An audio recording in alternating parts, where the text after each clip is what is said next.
Si les parece, arrancamos. En primer lugar, agradecerles a todos los que están acá por haber venido hasta acá, un día laboral. Seguramente muchos hayan venido de sus trabajos, o de cursar, o de estudiar para un final, o lo que sea, así que se agradece mucha la presencia de todos ustedes. En primer lugar quiero presentar al panel.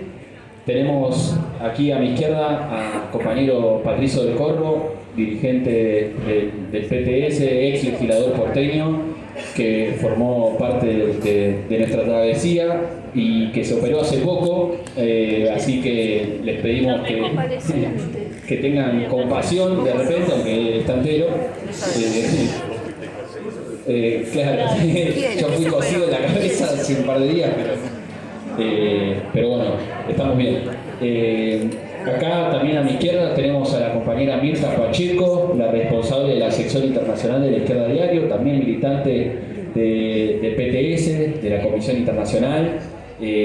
También forma parte de Judíos contra el Apartheid y contra el genocidio del Apartheid, un nuevo agrupamiento que bueno, ya nos contará Mirta en qué consiste. Y bueno, ¿quién les habla? Luca. Bueno, más que nada empezar...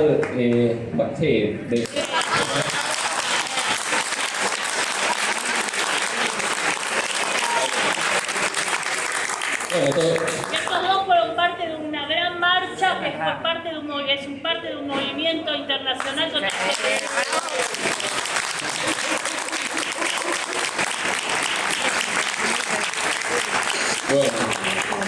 Bueno, gracias. Efectivamente, en primer lugar, contarles un poco cuál es la dinámica que queremos que tenga esta charla. No queremos que sea una exposición larga, ¿no?, de cada uno de nosotros, sino que queremos que sea una dinámica donde vamos a ir intercambiando un poco las palabras entre nosotros tres, y la idea también es que ustedes forman parte pensando preguntas, intercambiando. La idea es que haya un ida y vuelta, que sea un poco más fluido. Vamos a empezar un poco haciendo una breve exposición, Patricio, Mirta y yo, y la idea es después abrir las preguntas o reflexiones que haya para que haya un ida y vuelta. Y en primer lugar, bueno, contarles que la iniciativa de la Marcha Global a Gaza no es algo que sucedió, digamos. Nosotros no venimos acá a contar una anécdota de algo que pasó y a contar la experiencia de lo que fue ese viaje, sino a tratar de transmitir lo que fue una experiencia que sigue en curso, porque no sé si sabían que en 2 días vuelve a partir una nueva flotilla rumbo a Gaza, ¿no? Es decir, es una iniciativa internacional que todavía continúa. Hoy es 11, ¿no? El día 13 va a partir una nueva flotilla integrada por distintos referentes de derechos humanos, organizaciones sociales, que sale desde Siracusa, Italia, rumbo a Gaza. Es decir, estamos acá no para hablar de lo que pasó, sino de lo que está sucediendo y de lo que tenemos que hacer. Entonces, sería muy importante también de que este encuentro salgamos con propuestas, salgamos con iniciativas, salgamos con... Bueno, mañana hay una movilización muy importante, Cayó y Corrientes, a las 3 de la tarde. Nos contaron a Patricio y a mí que cuando estábamos allá en Egipto hubo una acá que fue más grande que las anteriores inclusive, lo cual habla de que un poco el cerco mediático de lo que está sucediendo allá se está empezando a romper. Bueno, mañana es muy importante que seamos muchísimos en Cayó y Corrientes a las 3 de la tarde. Así que bueno, para comenzar queríamos... combinar un poco lo que fue la experiencia del viaje con algunas conclusiones, porque la iniciativa del viaje surge a partir de justamente, ¿no?, la flotilla de la libertad, en la cual detienen a Greta Thunberg, en la cual detienen a Thiago Silva, que son, bueno, referentes que formaban parte de la flotilla. No sé si vieron los videos aquel domingo en el cual la flotilla de la libertad rumbo a Gaza es detenido por la Fuerza de Defensa de Israel en mar internacional, ni siquiera en mar, es decir, ya ahí habla de la prepotencia del Estado de Israel, que piensa que puede detener a cualquiera que se interponga en su camino, a pesar de que esté en aguas internacionales. Y ahí un poco tomamos la iniciativa de sumarnos a esta marcha global a Gaza, bueno, acá la veo también a Ana en el público, que es una de las grandes responsables, una documentalista importante, que es una de las grandes impulsoras de que nosotros hayamos podido viajar, así que también pido un aplauso para ella.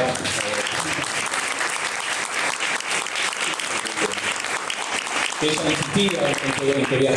insistía en que viajemos y le tomamos el guante 2 días antes de viajar. El día lunes, nosotros viajamos el miércoles y ahí nomás empezamos a preparar todo lo que hacía falta para viajar a Egipto, ¿no? Un lugar donde Pato y yo no habíamos viajado nunca, y ahí también nos pusimos en contacto con los compañeros de distintas organizaciones que forman parte de la Red Internacional de la Izquierda Diario, ¿no? Ustedes saben que el PTS tiene organizaciones hermanas en distintas partes del mundo, en Brasil, Estados Unidos, México, España, etc. Y en pocos días pudimos organizar una delegación de 5 compañeros, Pato y yo, y también compañero Bruno del MRT, organización brasilera que forma parte del sindicato ahí del URPI, ¿no? de la Universidad de Sao Paulo, y Pablo y Salva, que forman parte de la CRT allí en Cataluña, ¿no? Que forma parte del Estado español. Así que los días previos a viajar, nosotros viajamos un día miércoles, tuvimos que efectivamente sacar el visado correspondiente a Egipto, que requería vacuna de fiebre amarilla. Bueno, ahí Pato, que no tenía la vacuna, se la tuvo que dar en poco tiempo. Tuvimos que sacar el visado, fuimos al consulado, a hacer todos los trámites y a prepararnos para justamente viajar y formar parte de la Marcha Global a Gaza, que, para que se den una idea, el plan original era que todas las delegaciones lleguen al Cairo, Egipto.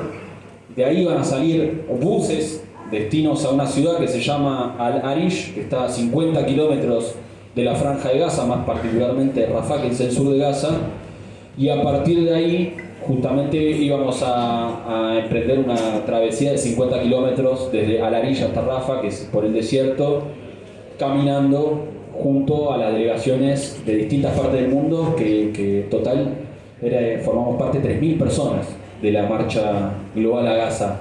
Hablando con distintas personas, yo creo que esto nunca te lo conté, Pato, pero hablando con personas que forman parte de la marcha y pensando qué otras experiencias históricas así, ¿no? A nivel internacional habían sido similares.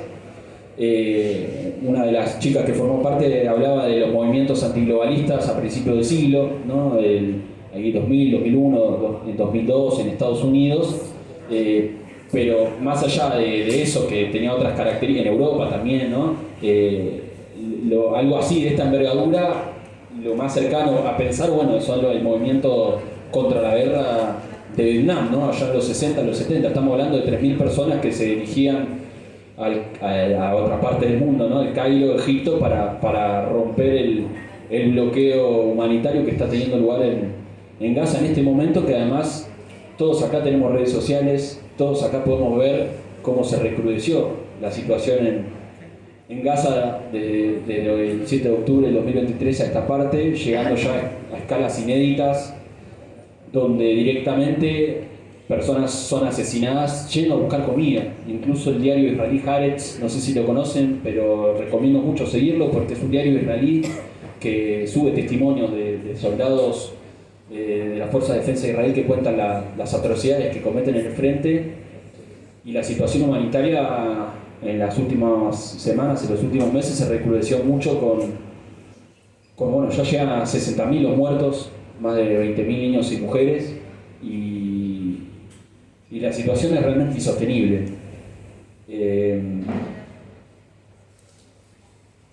Y bueno, y la iniciativa de viajar hacia allí, justamente parte de la voluntad, en primer lugar, de hacer llegar ayuda humanitaria a Rafah, de hacer llegar agua, de hacer llegar comida, de hacer llegar medicamentos, pero sobre todo también de romper el bloqueo mediático que está teniendo lugar en todo el mundo. No sé si saben, pero los periodistas no pueden acercarse más de unos pocos kilómetros de Gaza. Ni siquiera en la guerra de Ucrania pueden acceder. En la guerra de Ucrania pueden acceder a las primeras líneas, pueden meterse dentro del conflicto, en las trincheras.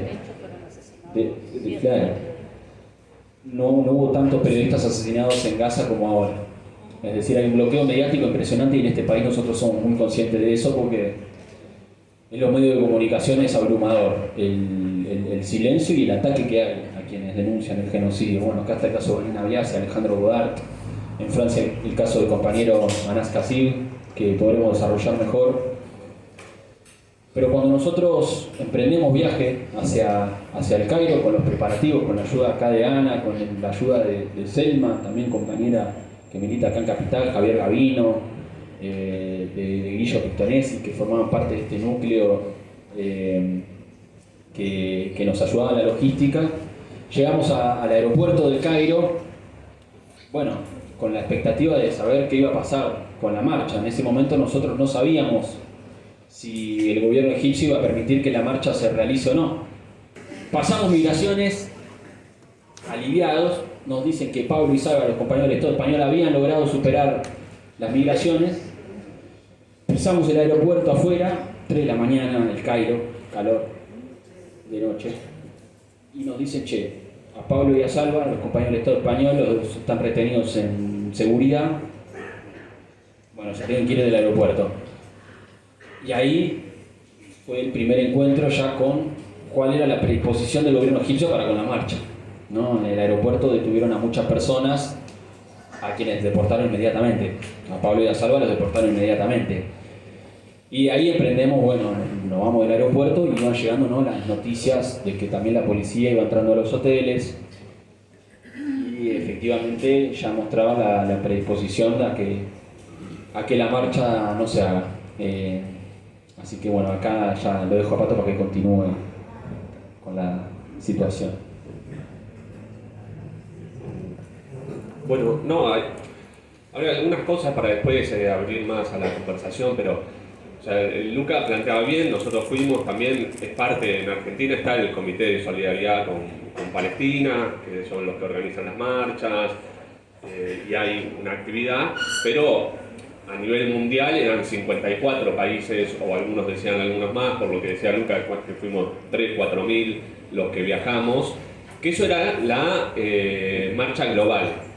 Luca decía también, en general la gran mayoría era de Europa, pero bueno, habían llegado acá vía Comité de Solidaridad y vía ANA, bueno, y las distintas organizaciones que están siguiendo la causa.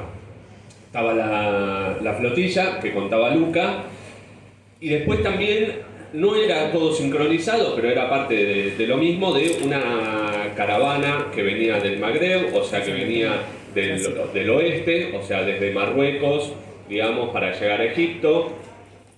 Entonces, pasando, bueno, por Argel, pasando por el Líbano, por Libia, perdón, y ahí es donde quedó, que también había más o menos unas 3.000, 4.000 personas, algunos dicen más de 7.000, que era una caravana de la parte de África del Norte. O sea, y la idea era, en un primer momento, que esos 3 movimientos confluyeran para intentar hacer esto que contaba Luca, que es romper el bloqueo humanitario que hay, y era una acción material, pero también simbólica.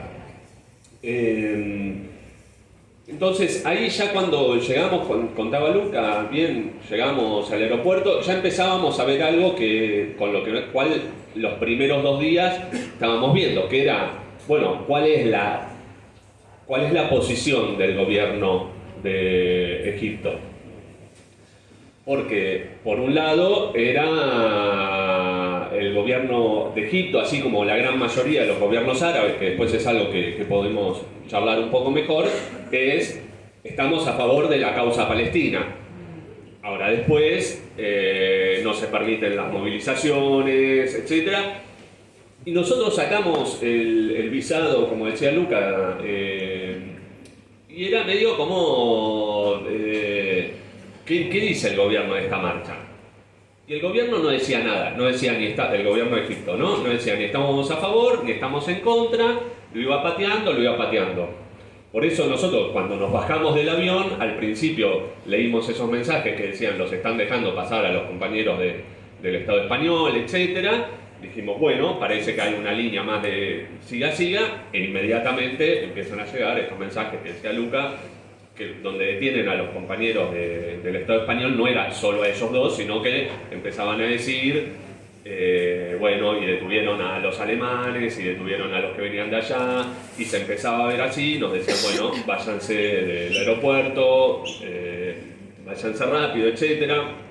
Tuvimos toda una peripecia, digamos, para llegar a algún hotel, digamos, en el sentido más seguro, y ahí empezaban las discusiones no, empezaban los mensajes de este grupo, de los grupos, ¿no?, donde está digamos, de toda la marcha, que decían, bueno, la policía se está llevando a la gente de los hoteles, lo cual fue verdad, hubo 200, 300 deportados la primera noche de los mismos hoteles. O sea, la gente iba, decía, hola, ¿qué tal? Usted, Mirta, Luca, miren qué interesante, ¿ustedes qué vinieron a hacer acá? Bueno, vamos para el aeropuerto y su ruta, digamos. Entonces, evidentemente, ahí cambió. O sea, cambió no, se empezó a quedar más claro cuál era la posición del gobierno de Egipto. Lo sintomático era que nosotros, cuando estábamos en el hotel ya esa primera noche, después a la otra noche estábamos viendo, al otro día estábamos viendo qué pasaba, y lo que empezaban a llegar también eran no solo las deportaciones, sino que un ministro israelí dice: el gobierno de Egipto no va a permitir la movilización, lo cual, leamos todo en su conjunto, ¿no? No era un funcionario incluso de Egipto diciendo no se va a permitir la movilización, sino que era un funcionario de Israel diciendo que era lo que iba a hacer el otro Estado, y además mostrando que, bueno, ya habían actuado así con la flotilla y cómo iban a impedir la movilización que se estaba planteando, que nos teníamos que juntar en el Cairo, porque eso, o sea, la idea era llegar y juntarse en el Cairo, y de ahí arrancar la caravana. Imagínense esto, que son 3.000 personas, con una caminata final de 50 kilómetros por el desierto. Es una logística importante, digamos, tenía que llevar camiones cisterna, carpa, los micros, etcétera, etcétera, lo cual no es algo que vos podés hacer como, digamos, hago el gil, digamos, y voy por un costado y va a la marcha. Era una definición política, si se hacía o no.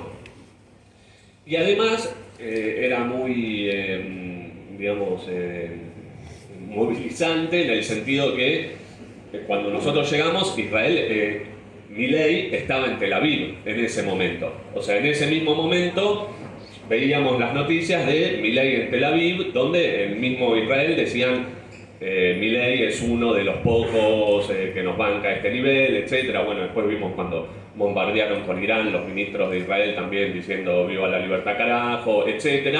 Pero empezábamos a sentir de otra manera, bueno, la relación entre cómo íbamos a ser tratados en la marcha, cómo estaba tomando también el gobierno de Israel la misma movilización, y al mismo tiempo que era algo que iba tomando una mayor trascendencia, lo mismo, porque primero había estado Milei en Tel Aviv, y después porque al otro día Israel bombardea Irán y se genera todo un clima de más tensión en la región.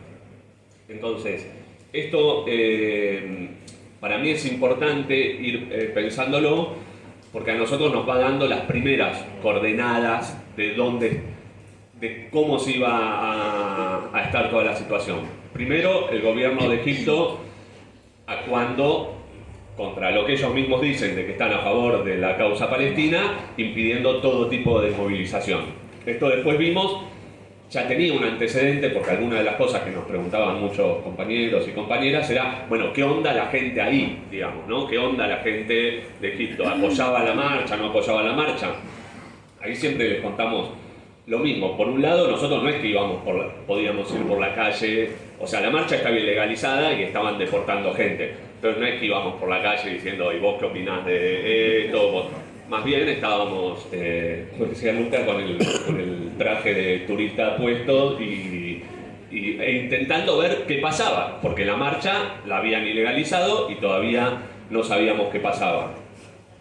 En segundo lugar, que llegábamos a un lugar completamente militarizado, y eso después por ahí también, cuando va desarrollando Mirta y vamos viendo en la charla, un punto importante era lo que quedó, ¿no?, de la primavera árabe. Ustedes no sé si saben, pero el gobierno de Egipto es un gobierno que proviene de un golpe militar después de la primavera árabe, donde como que es cuando decíamos una ciudad militarizada, es como si viéramos todos los miércoles el operativo del Congreso, así con los camiones hidrantes, gendarmería, bueno, todas las grandes avenidas de la ciudad, así, no como que fuera Congreso, era vos caminabas 2 cuadras, un camión lleno de policía, un carro de hidrante o una tanqueta, 2 cuadras, lo mismo, 2 cuadras, lo mismo, retenes, todo el tiempo, vos ibas en el Uber, te pedían los documentos, etcétera, etcétera. Entonces que estábamos en una ciudad completamente militarizada. Militarizada es eso, digamos, no lo pensemos con los parámetros de acá, es otra cosa y se entiende por eso, por un gobierno que más allá de que hubo elecciones, es un gobierno que proviene de un golpe de Estado y después hizo unas elecciones truchas. Y nos íbamos dando cuenta también cómo iba a ser tratada toda el resto de las caravanas, digamos, en la que venía del Magreb también ya se había frenado, y entonces ahí teníamos un punto que era, bueno, ¿qué hacer? Porque la marcha no la van a dejar realizar normalmente. Entonces vos tenías 3.000 personas ahí, que nos coordinábamos por grupos de mensajería, hacíamos Zoom, entonces cada uno tenía sus equipos de 20, 30 personas, digamos, y por ahí íbamos coordinando, porque fueron 24 o 30 horas de decir, bueno, llegamos acá y vamos a ir a una marcha, y evidentemente la marcha no va y se están llevando a la gente al aeropuerto. ¿Qué onda? ¿Qué es lo que va a pasar? Y entonces ahí es cuando después, que podemos retomar, se da la idea de partir desde otro lugar que es era como ir a 150 kilómetros, eran más o menos, y hacer un punto intermedio desde donde salir. Que después podemos retomar esto.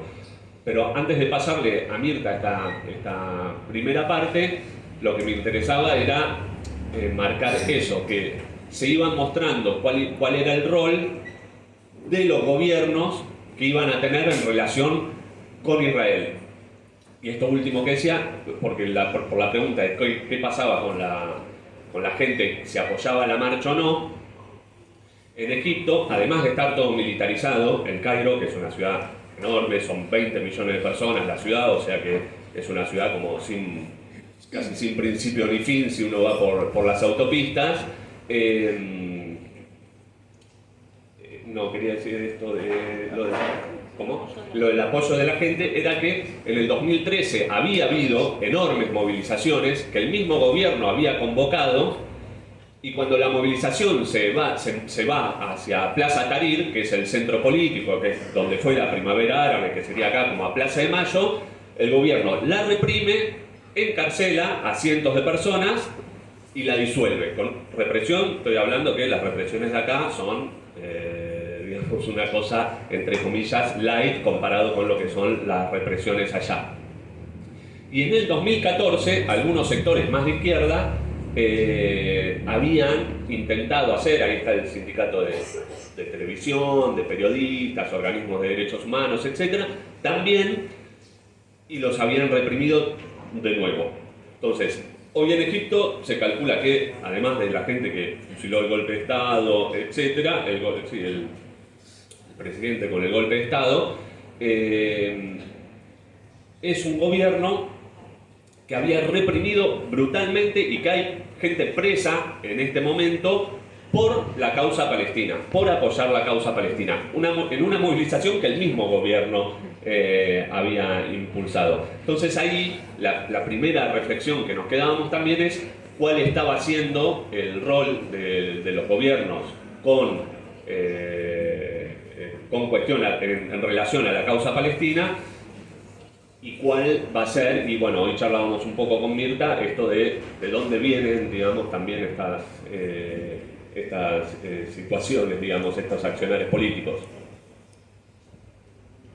Sí, que nos parecía importante para poder entender, ¿no? Por qué la ubicación, porque como contaba Pato y Lucas antes un poco, más allá de los discursos, la política de los estados árabes es de, bueno, concretamente hacer la vista gorda, mirar para otro lado y dejar correr el genocidio que está sucediendo ya hace más de un año y algunos meses.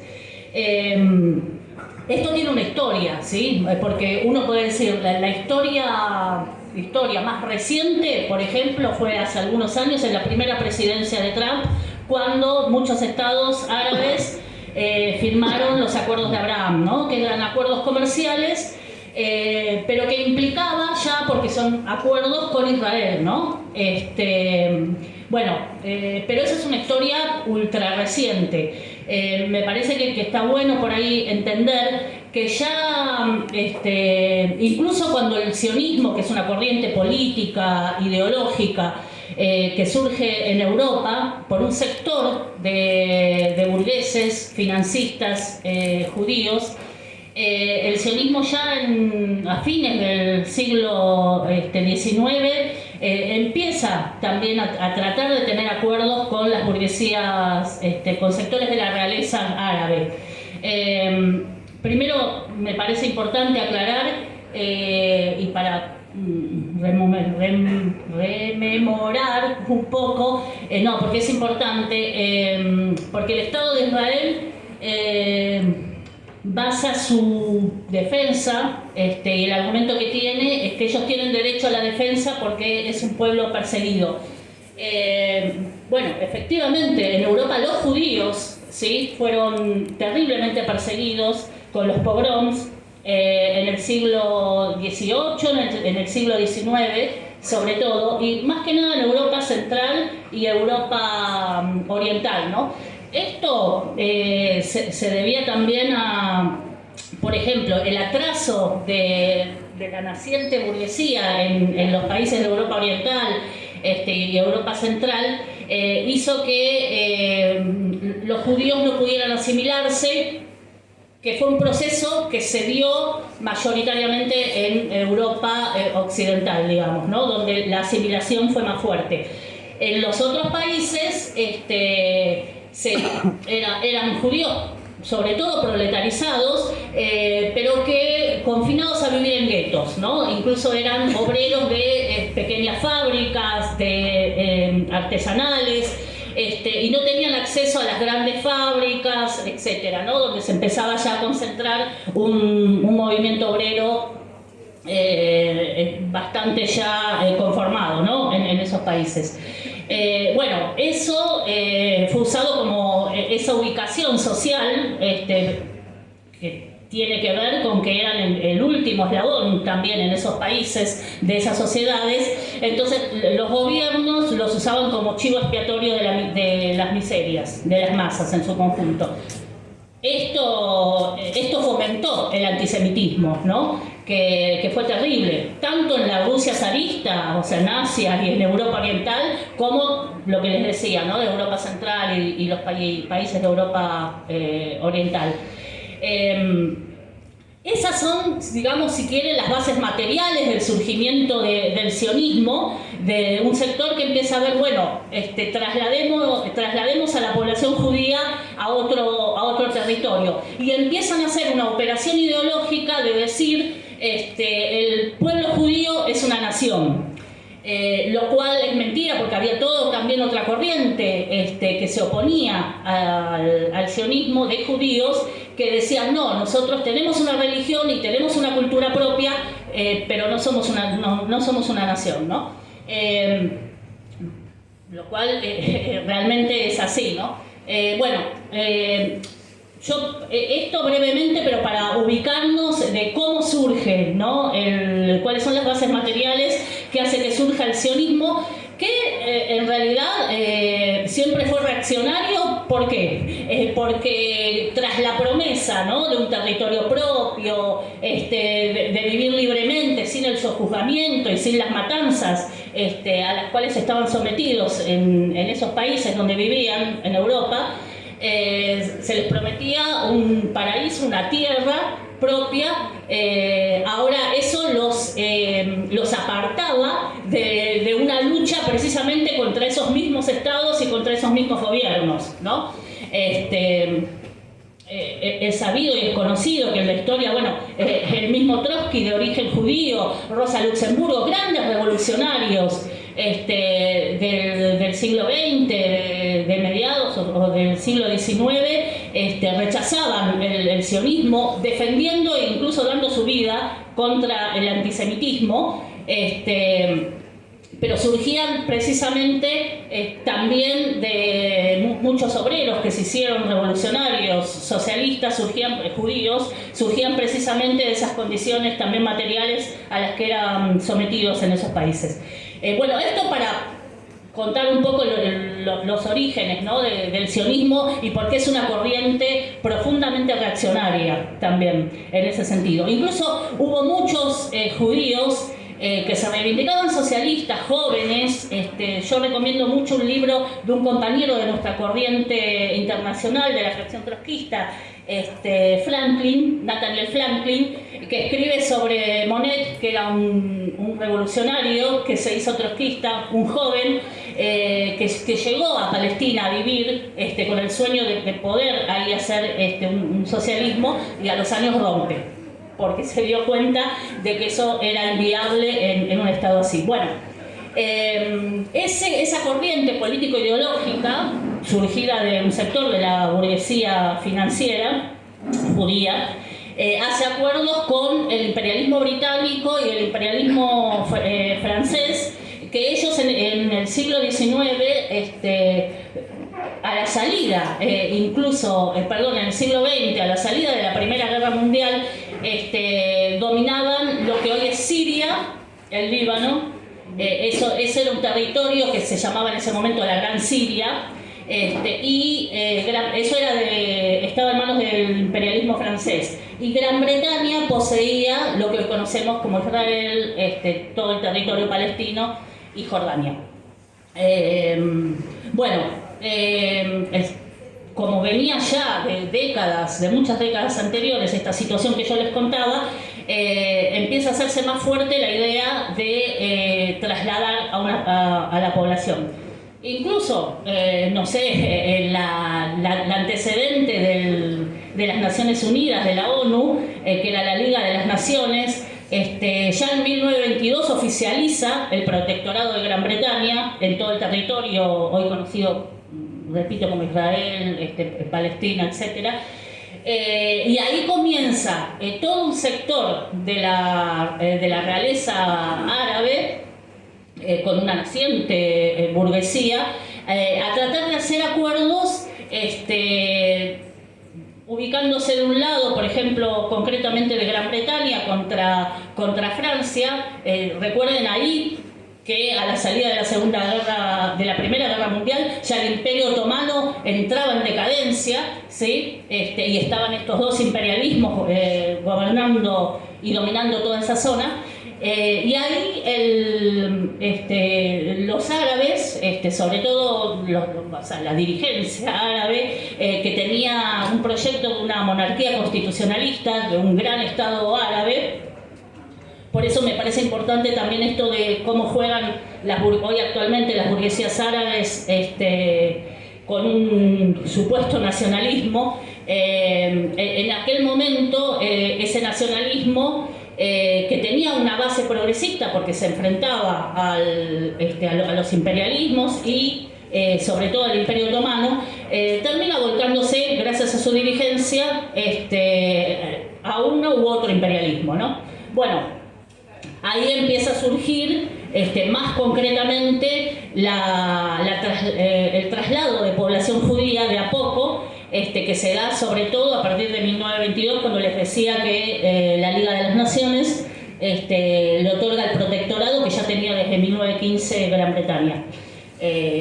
Bueno, después de eso empieza a haber una población trasladada en mucha mayor cantidad, donde nada más que con poseer una empalizada y fijar una torre en esos territorios ya eras dueño del territorio, lo que implicaba, ahí viene un gran mito del Estado de Israel, de que por ejemplo eso era una tierra vacía, lo cual no era así. Había, por ejemplo, las sociedades árabes tenían en ese momento, incluso Palestina, sobre todo los palestinos, tenían un gran desarrollo costero, todo lo que hoy es Haifa, Acre, que son ciudades dominadas por Israel, que están dentro de lo que hoy conocemos con Israel, pero que poseían una población mayoritariamente árabe.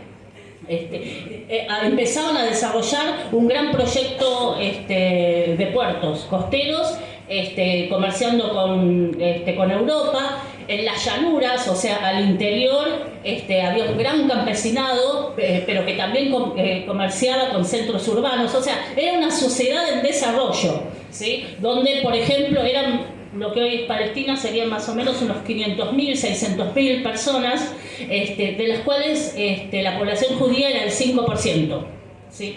Esto para desmitificar un poco el verso, ¿no? del Estado de Israel, que dice que fueron personas a una tierra vacía. Bueno, no, para nada. De hecho, en el 47, un año antes de que surja oficialmente el Estado de Israel, implicó la desaparición de 500 aldeas. O sea, para que Israel se pueda instaurar y pueda al año siguiente conformar un Estado, fueron barridas 500 aldeas y fueron expulsados, además de innumerables asesinatos, etcétera, fueron expulsados más o menos 1.000.000 de personas, que después a lo largo de las generaciones se transformaron en 7 millones de personas que hoy no tienen el derecho a retorno a sus propias tierras. ¿Sí? Es como de acá, imagínense, expulsan, no sé, de cualquier provincia nuestra, de Tucumán, expulsan a la gente y los tucumanos no tienen derecho a retornar a su propia tierra. Bueno, así se fue conformando el Estado de Israel, ¿no? Bueno, en el 48, ¿y por qué decimos que, siempre decimos, lo van a ver en la izquierda diario, en las notas, una conformación artificial? Otro mito, por ejemplo, y esto a mí me parece importante, y por ahí con esto voy un poco terminando esta parte, pero porque es muy importante también una batalla ideológica, por ejemplo, con la DAIA acá, ¿no? Que persigue, que criminaliza solamente por el hecho de defender al pueblo palestino y de plantear que se está cometiendo un genocidio. Precisamente otro de los mitos es que ellos tienen derecho a la defensa y que en el 48 lo que hubo fue una lucha por la independencia de los judíos para poder instaurar su Estado. Como si acá habláramos de la Revolución de Mayo, etc. Bueno, no. Lo único que hubo ahí fue una masacre con expulsiones, con asesinatos, con robo de casas, hasta que lograron conformar ese Estado en 1948. Volviendo un poco a las burguesías, ¿no? Porque el antecedente de los nacionalismos árabes, que vamos un poquito, un toque más para atrás, que esto que yo les contaba, ¿no? de la realeza, o sectores de burguesías nacientes árabes, y hacían acuerdos con el sionismo y con los imperialismos solamente para que les dejen la libertad de culto, ¿no? O sea, un nivel de no sé cómo definirlo, o sea, no sé, agacharon la cabeza a más no poder. ¿Qué es lo que hoy se repite, ¿no? Esto que contaba Pato de Egipto, se repite en varios estados donde hay movilizaciones muy grandes y que también son reprimidas. Sin ir más lejos, en la propia Palestina, todo lo que, porque hablamos mucho de Gaza. Bueno, hay que contar que actualmente se recrudeció por el genocidio en la Franja, pero siempre fue, Ilan Pappé, un gran historiador israelí, habla de un genocidio incremental desde el 48 a esta parte. En Cisjordania, por ejemplo, hoy el ejército israelí está con los colonos, o sea, los colonos van y atacan las casas, las aldeas, queman los olivos de los palestinos con la anuencia y el cuidado del ejército y la policía israelí. Pero muchas veces es el propio gobierno de Cisjordania que con su propia policía también reprime a los palestinos. Lo hemos visto varias veces, varias marchas que organizaban activistas palestinos en Cisjordania y que fueron reprimidas por la propia Palestina, ¿no? Por eso también hay en Palestina un activismo de jóvenes que dicen: nosotros no somos islamistas, por eso Hamas tampoco nos representa hasta el final. Pero la autoridad palestina nos está entregando, nos reprime. Bueno, nada, hay en Palestina una enorme juventud que tiene mucho odio frente al Estado de Israel, incluso hasta hacia su propio gobierno por esta situación. Y él... Sí.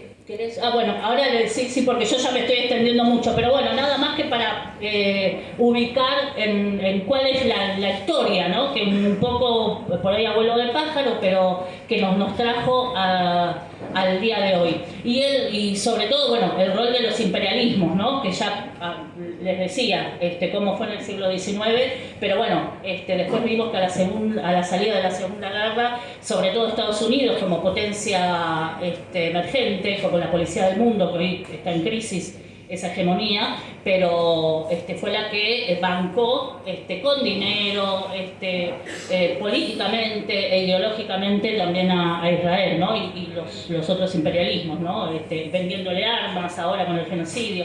Bueno, digo para mostrar un poco esa continuidad y entender de dónde surge todo esto, ¿no? Que no surgió, bueno, ahora, no sé, un día la población judía se levantó y vamos a hacer un Estado, no, que tuvo que ver precisamente con esta convivencia que les contaba, pero también producto de una masacre de un pueblo que viene sufriendo hace décadas y décadas este colonialismo. Sí. No, por favor. No, es muy clara la exposición de Mirta para entender que lo que está sucediendo hoy en Gaza no es que nace de un repollo, sino que se trata de un Estado ocupante, que es el Estado de Israel, a una población ocupada que es el pueblo palestino.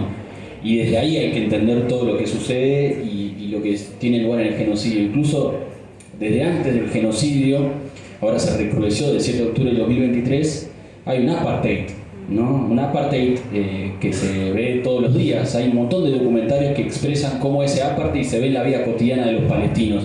No se puede ir de un lugar a otro sin un permiso. Bueno, Mirta antes nos estábamos tomando un café y nos contaba justamente cómo para ir de un lugar a otro hacen bajar de los micros a las personas, las revisan absolutamente a todos. Es decir, y Gaza, antes del 7 de octubre, ya era una prisión a cielo abierto. Nadie podía entrar y si salías no sabías si podías volver.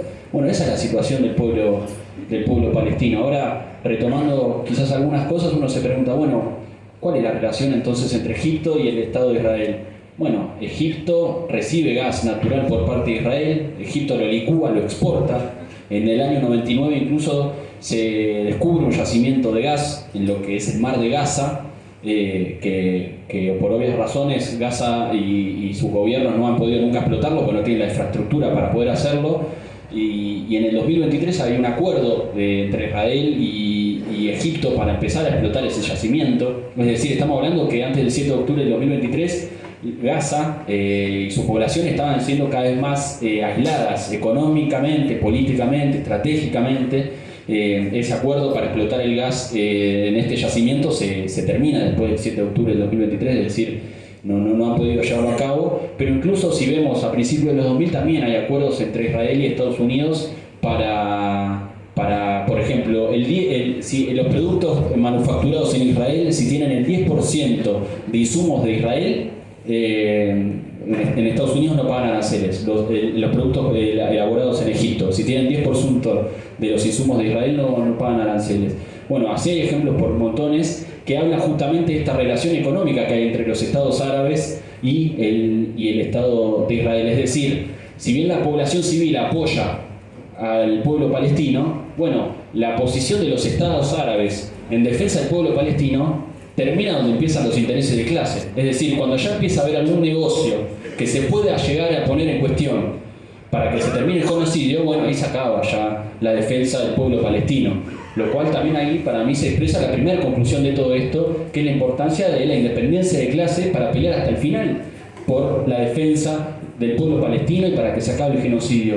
Lo mismo con las relaciones diplomáticas que hay en la Argentina. Y acá hay un claro ejemplo de eso, que es el peronismo y su relación con Mecorot. Quizás muchos han escuchado hablar de esta empresa que viene a explotar el agua. Bueno, nosotros no tenemos ninguna atadura económica para denunciar al genocidio en Israel, ni tenemos ninguna atadura económica para denunciar y romper relaciones con el Estado genocida de Israel. Bueno, no pueden decir lo mismo los estados europeos, no pueden decir lo mismo los estados latinoamericanos, y tampoco lo puede hacer incluso acá el peronismo, el cual, por ejemplo, Leandro Santoro, que era candidato acá en la ciudad autónoma de Buenos Aires, forma parte del grupo de diputados amigos con el Estado de Israel. O sea, estamos hablando de directamente una relación estrecha y un vínculo estrecho, y lo mismo sucede con los países árabes. Tienen que justamente ir entre esta relación en apoyo que tiene la sociedad civil en apoyo a Palestina, que se ve en la calle, etcétera, pero no pueden hasta el final romper lazos económicos con Israel, justamente porque se ponen en juego los intereses de las mismas burguesías árabes en esos países. Entonces, quizás retomando un poco lo que fue la experiencia también de la marcha, estamos hablando de 3.000 personas que se movilizaron de distintas partes del mundo para romper el bloqueo por tierra,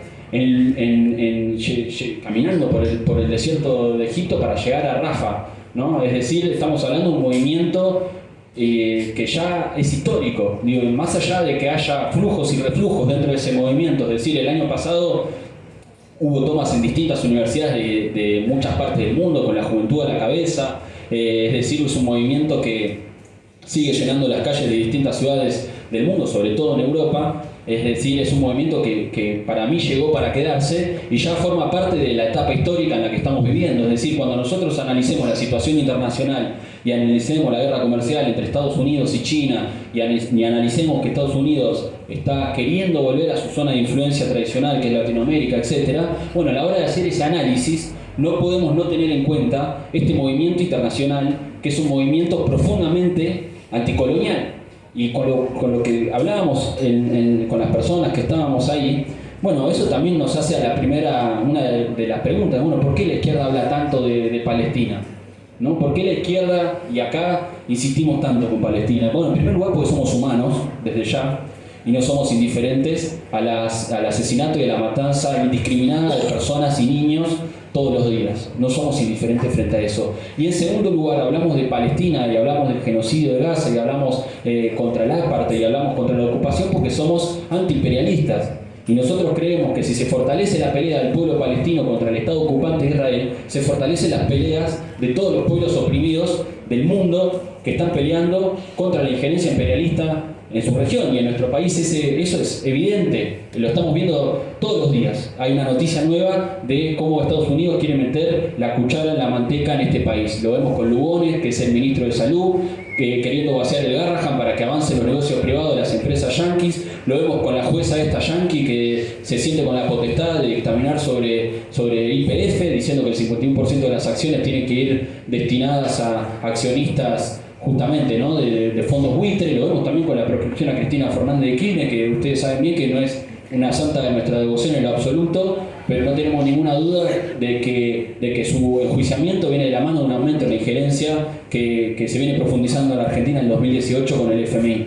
Ahora, volviendo también a la composición de la marcha, lo que fue la experiencia, es una marcha que expresa un fuerte contenido anticolonial, es decir, expresa un humanismo muy importante, pero también un fuerte componente antiimperialista, anticolonialista, y la determinación de las personas para llegar a Rafah es algo muy difícil de poner en palabras, porque muchas personas que formaban parte de las delegaciones de Grecia, de España, nosotros formamos parte de la delegación española porque hablamos en español y la delegación argentina éramos Pato y yo nada más, entonces no nos quedaba otra opción, pero la determinación de las personas para llegar a Rafah era impresionante. Y ahí justamente el día que nosotros emprendemos la marcha hacia Gaza, que es el viernes 13, empiezan los bombazos entre Israel e Irán. Ese fue el mismo día que empiezan a intercambiar misiles, primero de Israel y después la historia que ya conocemos de lo que pasó a la historia a conocerse como la guerra de los 12 días, ¿no? De esos 12 días, nosotros 5 de esos 12 días estuvimos en Egipto y vimos cómo impactó también en la población en ese momento el ataque y la ofensiva de Israel hacia Irán. Es decir, el último día con Pato hablábamos con un egipcio que fue bastante chocante, ¿no? El intercambio que tuvimos con él, porque él expresaba su apoyo al pueblo palestino. De hecho, él tenía un restaurante que se llamaba Palestina, vendían comida palestina, y él expresaba su apoyo al pueblo gazatito, pero estaba muy influenciado por la subjetividad bélica que hay en ese momento y que existe en esa región en ese momento, que es algo también que a nosotros quizás nos queda muy lejos, pero ahí la guerra está a la vuelta de la esquina en la subjetividad de las personas. Y hay un estado de militarización permanente que se expresa en todos los lugares. Para entrar a los locales, para entrar a los hoteles, tenés escáner de metales, hay perros que huelen a ver en los autos si hay bombas, estaban en los baúles de los autos, le sacan foto a los carnets de conducir de todos los conductores. Es decir, la situación es esa, y el pueblo egipcio en un sentido sabe muy bien que Israel sabe muy bien cuál es el objetivo y la función del Estado de Israel en ese lugar, porque bombardeó Yemen, bombardeó Siria, bombardeó y bombardea sin parar a Gaza, aplica una parte del pueblo palestino y ahora bombardeó Irán. Entonces esa es la subjetividad que está dando vueltas en ese país, y el día que nosotros emprendemos la movilización, donde logramos superar los bloqueos, bueno, un poco de suerte, un poco de logística, un poco gracias a la ayuda también de personas como Ana que estaban acá, que nos ayudan justamente a evitar caer detenidos, porque en ese momento nosotros no sabíamos qué pasaba con las personas que detenían, y nosotros, al ser argentinos, no teníamos la misma condición diplomática que los europeos. Es decir, se imaginarán lo que pasaba con el consulado argentino, te decían así, caíste detenido, éxitos.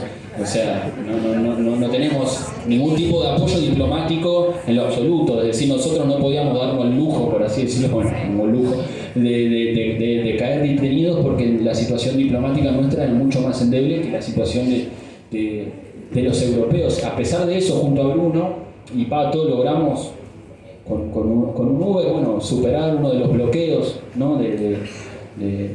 por una de las autopistas, y ahí, bueno, nos preparamos para ese viernes, bueno, ya con la conclusión de que la marcha no iba a avanzar más, a decir, bueno, ¿qué hacemos? ¿No? Nosotros teníamos el objetivo político de confluir con todas las personas que estaban ahí, porque hasta ese momento nosotros éramos una pequeña célula aislada, perdida en el Cairo, sin la posibilidad de anunciar públicamente qué era lo que íbamos a hacer, sin la posibilidad de revelar nuestros verdaderos objetivos.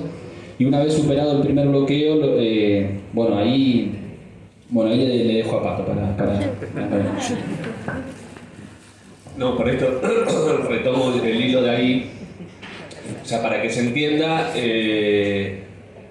esto que cuenta Luca era después de lo que había contado, que llegamos al Cairo, la marcha no se va a hacer, tenemos un par de reuniones, los organizadores dicen, nos vemos en una ciudad a 130 kilómetros, vamos y empezamos a ver que detienen en los distintos puntos. El primero, el que logramos sortear, que contaba Luca, ya llegamos y vimos, había más o menos 1000 personas, como si fuera en la autopista, donde después vos al costado tenías el peaje. Si le decimos el check-in es porque se le decía así, digamos, vos tenías un check-in, que era el peaje, con una estación de servicio al lado. En la estación de servicio, en el playón, digamos, vos tenías 1000 personas detenidas, no contra la pared, pero sí detenidas en el sentido que estaban en un corralito de mucha policía. Todo el peaje bloqueado, digamos, no pasaba nadie. Eso por ahí son los videos que fuimos filmando, por ahí se ven las filas de autos y todo eso. Y ahí tuvimos un momento un poco de suerte porque, o sea, de hecho, nosotros llegamos, viene un policía, se le acerca al del Uber, le empieza a hablar en árabe y nosotros dijimos, bueno, ahora nos vamos a hacer parte de estas 1000 personas que están ahí, porque el tipo le va a decir, ¿y estos 3 quién son? Son turistas, marche preso. El tipo no entendía muy bien ahí, o sea, el del Uber, después le preguntamos qué pasó, el del Uber pensaba que era por la guerra, entonces nos dice, no sé, debe ser por la guerra, no sé, esto digo para ir metiendo en esto que decía Luca de cómo se van generando los climas, digamos, es muy distinto vivirlo de acá que vivirlo de allá y cómo eso va afectando, porque es la televisión, la gente hablando de eso, es todo un clima bélico. Y entonces al tipo, medio de casualidad, le decimos, bueno, entra a la estación de servicio, tomamos un café, vemos qué hacemos y seguimos de largo. Y el tipo empieza a tocarle bocina a la policía para que se corra, no sé, una cosa así, y la policía se corre, porque allá todo es un poco así a los empujones, y la policía se abre, y había una cabinita de peaje por el costado de la estación de servicio, y pasamos, digamos, y entonces dijimos, bueno, pasamos, que ahí fue uno de los momentos donde contamos que pasamos el primer check-in y llegamos a un punto intermedio donde íbamos a ver qué pasaba, y llegamos al segundo punto, resumidamente, digamos, donde ya estaba toda la policía, sí, deteniendo a todo el mundo, y habría unas 1000 personas más. Lo cual fue muy impactante porque éramos 1000 personas en medio ya de esa altura, digamos, en medio del desierto, porque ya no hay ciudad, con todo un despliegue de policía enorme, porque es todo policía militarizada o infantería, ¿no? Pero se entiende lo que son, con mucha policía todo el tiempo por todos lados, o sea, había gente que te dabas cuenta que era policía, tanteando, que hacían, etcétera. Pero que había 1000 personas ahí hablando en distintos idiomas, intentando hacer una asamblea que estaban, o sea, no chocando físicamente, pero donde estaba la policía, el camino para seguir a Rafah y al desierto del Sinaí, y los que estábamos ahí, los que habíamos logrado llegar. Hay otro primer asterisco, digamos, que para mí es una de las preguntas también para después, cuando abramos la parte de intercambio, que es esto mismo que decía Luca, de otro punto de vista. ¿Qué expresa 3000 personas que estaban ahí en Egipto, que iban de Grecia, de Portugal, de Argentina, de Brasil, de España, etcétera, queriendo llegar a Palestina, queriendo llegar a Gaza, digamos? O sea, había un clima ahí que era intenso en el sentido de que todo el mundo sentía que era parte de un hecho importante, en el sentido de decir, bueno, estamos queriendo romper el cerco humanitario contra un genocidio que está a 200 kilómetros, porque era 240 kilómetros, 230, ¿no?, que llegamos. Y era todo ese movimiento de gente diciendo, estoy ahí, a pesar de que habían sido las deportaciones en el aeropuerto, a pesar de que el gobierno ya había ilegalizado la marcha, a pesar de que todos ya sabíamos que la marcha estaba ilegalizada porque el gobierno lo dijo, o sea, ese punto era lleguen como sea, o sea, y como sea en el, digamos, moverse como sea en el Cairo no es acá tipo, bueno, me tomo el 12 del subte, llego y veo, no, o sea, implicaba toda una serie de logísticas. Pasando el primer cheque y llegando ahí, donde bueno, ya era que solo algunos, creo que 30 llegaron a Ismailía, sí, por caminos de tierra, todo, cosa que nosotros en el momento dijimos, no, esto no tiene ningún sentido, porque ya si tienen que llegar en un cuatriciclo es que la caravana no existe como tal. Pero pensar eso de qué expresaba 3000 personas, poniendo en riesgo, porque nunca decía bien, bueno, sí, había una red para muchos que decían somos ciudadanos europeos, pero esa red, bueno, era relativa, ¿no? Porque en el el momento, uno después sabe la historia del gobierno de Egipto, que fue un golpe militar, que había presos por las movilizaciones pro-palestinas, que había un clima de guerra, que el clima de guerra enrarecía todo mucho más, que habían bajado la flotilla, que habían frenado la caravana del Magreb, etc. Y en ese clima son las imágenes donde nosotros subimos de esas asambleas que se hacían de distintos idiomas, que primero fue una asamblea simbólica, porque las imágenes de la asamblea más grande era simbólica, porque imagínense que gente hablando en 10, 15, 20 idiomas distintos, eso no iba muy lejos como asamblea como tal, pero que después se hicieron asambleas por idioma, donde entonces los que hablábamos español hacían una asamblea, los griegos que estaban muy bien organizados, digamos, hacían otra, que además tiene una tradición, Grecia, digamos, también tradición no solo histórica, sino reciente, con ultraderechas también, de mayor organización, etc. Pero bueno, era un movimiento muy importante, y ahí es donde los mismos organizadores dicen, miren, ya están reprimiendo en el primer retén, en el primer check-in, nos dicen que viene la policía, ahí no podíamos seguir, digamos, nosotros veíamos, entonces nosotros es el momento donde hacemos algunas entrevistas que están buenas, que por ahí después tenemos que reeditar más, porque era mucha gente diciendo eso, bueno, nosotros sabemos que tenemos, ¿cómo se dice?, privilegios, pero no podemos tener nuestros privilegios, queremos poner nuestros privilegios de europeos en el sentido de ir a romper este bloqueo sobre Gaza. Y bueno, que por más que se notaba gente en silla de ruedas, gente adulta mayor, gente muy joven, o sea, era todo un conjunto de gente muy difícil de pensar en otro contexto y que estuvieran haciendo eso. Entonces ahí, bueno, brevemente, cuando nosotros nos vamos, a los 15 minutos que nos subimos de nuevo a nuestra camionetita, digamos, nos mandan un mensaje, empiezan a mandar los mensajes, cayeron los camiones de la policía, nos están subiendo a todos a los camiones. ¿A dónde los llevan? No sabemos. Eso también fue la segunda o tercera noche, digamos, depende cómo lo contemos. El aeropuerto, una noche que dormimos en el Cairo, y era la tercera noche. Y ahí nosotros, ¿a dónde se los están llevando? Porque 700 personas, ¿qué haces? Cosa que al final los dejaron pasada la medianoche, los dejaron en una plaza del Cairo, le dijeron, entonces el mensaje era, bueno, no puedo detener a 700 ciudadanos europeos, o sea, para el gobierno de Egipto eso era un problema, lo cual también muestra, vuelvo a lo mismo, el ministro de Israel diciendo la marcha no se va a hacer, entonces que le molestaba, esta gente diciendo, bueno, vos podés ser una dictadura, pero no podés hacer cualquier cosa con 700, sobre todo ciudadanos europeos, ¿no? Porque a los del Magreb les hicieron, o sea, los trataron bastante peor. Y a la vez que no iban a dejar hacer nada. Ahora, que no iban a dejar que se desarrolle la movilización. Ahora, este segmento, digamos que la idea nuestra es ir intercalando un poco entre lo que es lo anecdótico del viaje con las conclusiones políticas que íbamos sacando y las cuestiones que nos parecían centrales, era esto.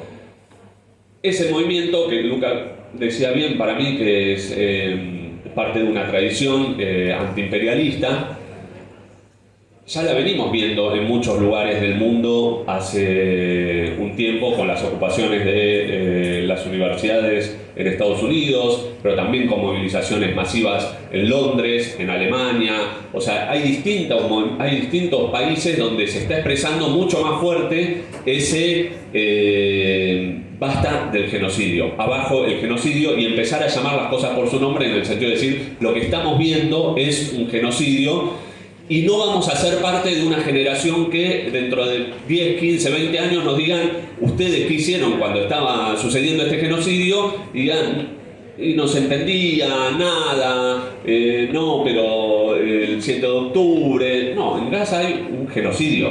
O sea, un genocidio en el sentido, pues lo podemos ver, pero en el mismo diario que nombraba Luca de Israel, hace poco salió una nota, no la del soldado que cuenta cómo les hacen matar a la gente que va a buscar comida, sino otra donde diciendo, hay una cronología clara, es un desplazamiento de población, una demonización de la población, una deshumanización de esa población. Cuando los ministros de Israel dicen son animales subhumanos, quiere decir que es alguien subhumano, vos lo podés matar, y que si cualquier chico arriba de los 4 años puede ser sospechoso, vos le podés pegar un tiro en la cabeza o en el pecho, como está saliendo, a cualquier niño por el simple hecho de una defensa, como decía Mirta, porque es una actitud defensiva. Bueno, esa conclusión de que ese rol a nivel mundial del Estado de Israel está cayendo.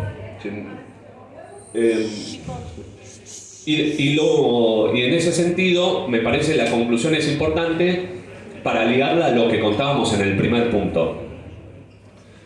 Nosotros charlábamos, y esto que contaba Luca, del apoyo de los sectores que se ve de la población. Esto nosotros sacábamos fotos, después no pudimos traer, pero eran cajas de pizza con Palestina, las botellitas de agua todas con la banderita de Palestina, bueno, todas las cosas que íbamos subiendo. Y después el apoyo que se está dando a nivel mundial. Y que se cruzan estas 3 cosas que charlábamos. O sea, se cruza el apoyo de los pueblos árabes, principalmente a la causa palestina, se cruza con su independencia nacional. Y está bloqueado o está atacado por los gobiernos y sus negocios, como contaba Luca. Y en el medio se metía esto que es la guerra, que se mete mucho más fuerte. Pero a la vez eso, en otros países también está pasando similar. En España las movilizaciones son porque el gobierno deje de mandar armas a Israel. En Gran Bretaña hay un lío espectacular también porque el gobierno y el Labour están habilitando el comercio de armas o de empresas con armas para Israel, y sectores que son más progresistas o de tradición de izquierda que están diciendo esto no va. De hecho, no sé si vieron, pero el Labour tuvo una ruptura, digamos, o de un sector más a la izquierda, y toma lo de Palestina como una causa clave. Cuando nosotros veíamos la crisis del Partido Demócrata en Estados Unidos en las elecciones, la causa palestina es un parteaguas también dentro de ese sector. Cuando vemos ahora que gana la interna demócrata McMahon en Nueva York,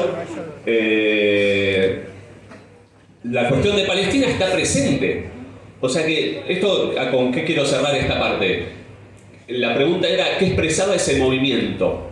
Expresa algo que, si lo vemos desde acá, desde Argentina, está muy limitado. O sea, en todo el mundo hay un lugar que perdió Israel. Ese rol de víctima con el que Mirta contaba que se hizo su historia, ya está.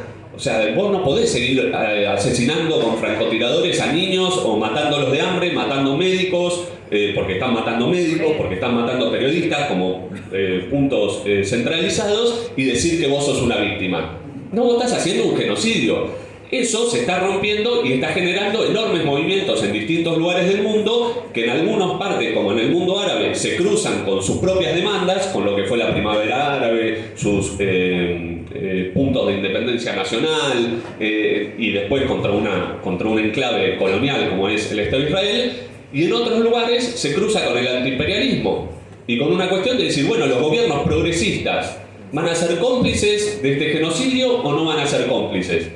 Y acá en Argentina, nosotros estamos en uno de los peores lugares, porque por un lado, el sionismo es donde ataca mucho más fuerte, y por otro lado, el peronismo, que es como la parte, digamos, que tiene un discurso de independencia nacional, cuenta lo que es como decía Luca, Santoro va no al Comité de Solidaridad con el Pueblo Palestino, no van. O sea, o ahora, no sé, creo que a la última reunión fueron alguien de Levita, o etcétera, pero van al grupo de diputados amigos de Israel. Entonces, la conclusión que yo quería tomar de acá era la siguiente: desarrollar un gran movimiento contra el genocidio y pro-Palestina en Argentina está ahí. Que la última marcha haya sido mucho más grande que las anteriores es porque algo está pasando. Y somos parte, nosotros acá tenemos la responsabilidad de empujarlo con todo porque es parte de un movimiento que está creciendo a nivel mundial y que es enormemente progresivo.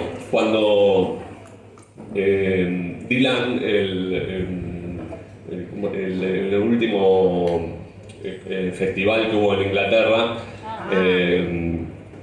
Bob Dylan. Sí, Bob Dylan, con B. ¿Es así? Bueno, no sé si es un festival como que te diga Lollapalooza así, y el tipo empezó a decir Free Free Palestine, todo el mundo cantando, y después muerte a las fuerzas israelíes, digamos, al ejército.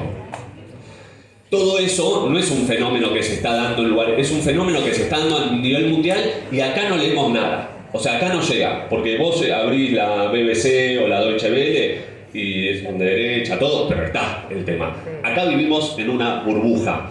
Entonces, salir con esa idea de que depende de una independencia de clase también y de un enorme, ser parte de impulsar ese enorme movimiento en Argentina, me parecía una de las conclusiones clave con las que nos volvíamos del viaje.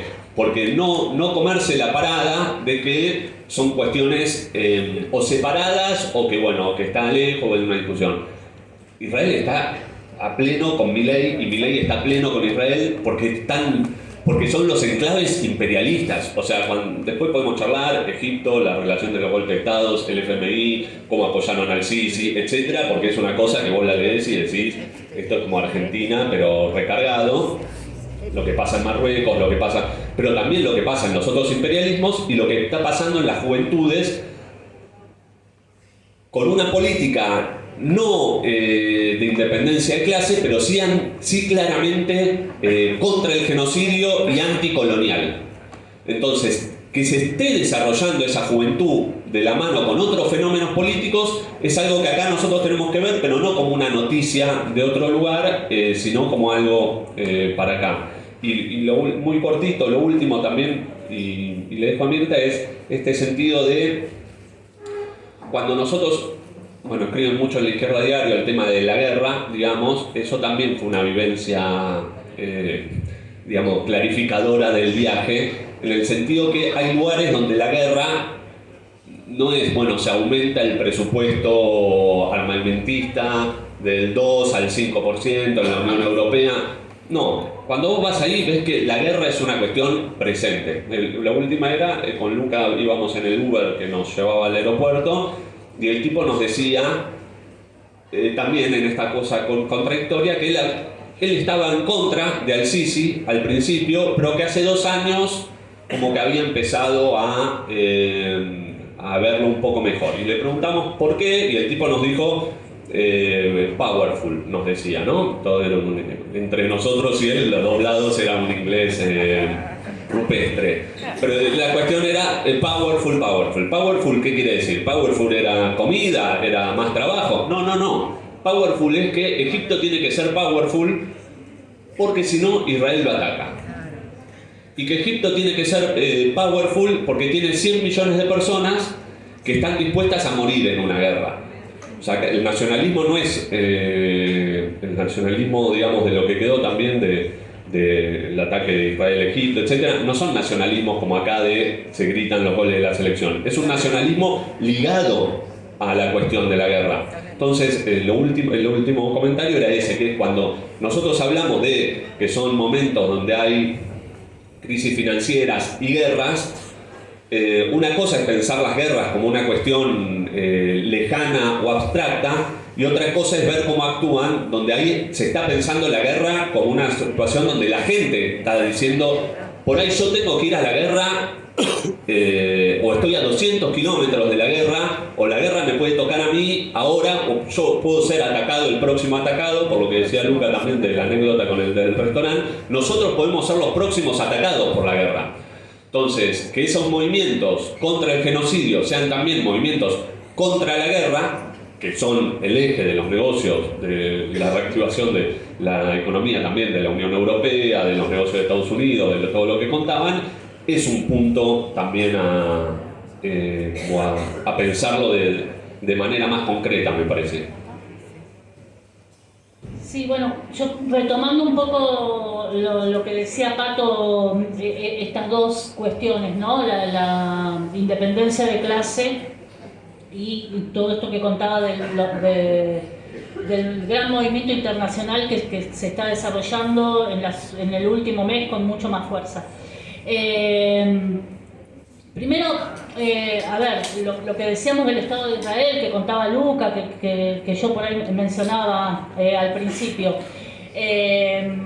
a mí me parece, la verdad, buenísimo y emocionante, y creo que nos tenemos que sentir parte de ese movimiento que decían, porque son jóvenes como usted, acá la gran mayoría son jóvenes, y en el mundo también, son jóvenes que incluso no solamente los privilegios que decía Pato, que contaban los jóvenes europeos, no sé, tengan en cuenta que en Estados Unidos las tomas de universidades, de los campus, son jóvenes con una carrera universitaria y un gran futuro, porque incluso muchos de clase media alta, ¿no? Hijos de la élite yanqui, que dicen, bueno, arriesgo mi carrera porque yo no estoy dispuesto a que la universidad donde voy tenga negocios con empresas que financien un genocidio. Bueno, me parece que en ese sentido todavía no llega a este gran movimiento a hacer o a pensar, ¿no? Esa independencia de clase, pero me parece que tenemos que pensar cómo nosotros sí, desde Argentina,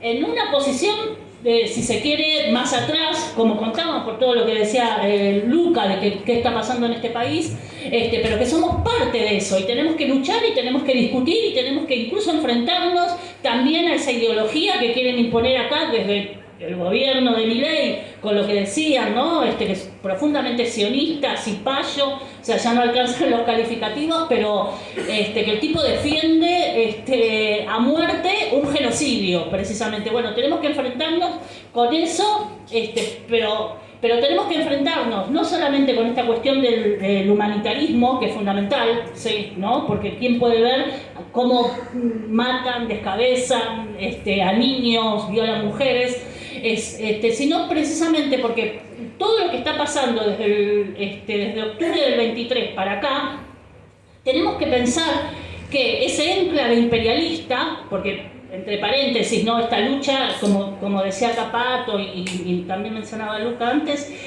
tiene que ser profundamente antiimperialista, porque quienes bancan ese enclave imperialista, precisamente son los imperialismos, no valga la redundancia. Entonces me parece que enfocarnos desde ahí y pensar cómo se vino deslegitimando. Piensen ustedes que esa historia que yo les conté del siglo XIX, pero desde el 48 para acá, ¿no? Ese argumento de la defensa de Israel, que siempre esgrimen los sionistas, fue casi, no tenía agujeros, ¿no? Todo el mundo decía, bueno, sí, bueno. Es la primera vez en décadas donde este movimiento que se está desarrollando y que hay que profundizarlo mucho más. Hay una cosa, perdón, también otro paréntesis, la potencialidad que tiene este movimiento, que hay que pensarlo así también. No solamente hay enormes movilizaciones, no sé si vieron la última en San Fermín, cuando se inauguró todo San Fermín.